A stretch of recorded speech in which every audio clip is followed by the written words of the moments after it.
Let's take a look at an update on our positive intensity score. This, as you will remember, is a measure that we were using all last year for the Republican candidates. It's the percent of those individuals who know an individual, that is a candidate, who have a strongly favorable opinion, minus those with a strongly unfavorable opinion. It measures just what the name says, the intensity of attitude towards the political candidate. Well, what you see in front of you there are the current positive intensity scores of the 4 remaining Republican candidates among Republicans. You see Mitt Romney there at a plus 13, Ron Paul below that, and then Newt Gingrich a little below that. Now, these scores are not all that great. Last fall, when we tracked positive intensity scores among Republican candidates, we had a score as high as 34. Who was that? Well, that was Herman Cain, very intensely liked at one point in his campaign by Republicans.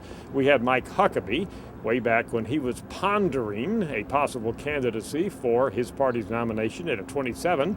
We had Rick Perry, governor of Texas, at 25, and Newt Gingrich himself at one point was at 20.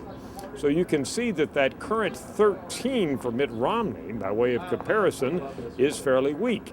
Republicans at this point simply not as enamored of him, at least in this measure, as they have been of other Republicans, particularly last year.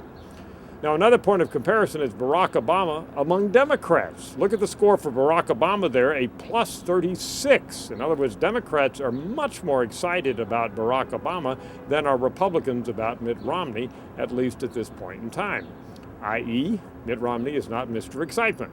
Now, we have to point out Romney's in the middle of an intensive campaign. He's being criticized all the time by his fellow Republican candidates. Maybe his score will go up if he becomes the nominee and it's just him against Obama. But at the moment, we're seeing here an underscoring of what we found last year, and that is that Republicans simply don't have strong emotions when it comes to Mitt Romney. That's an update on our positive intensity scores for you. I'm Dr. Frank Newport, Gallup Editor-in-Chief.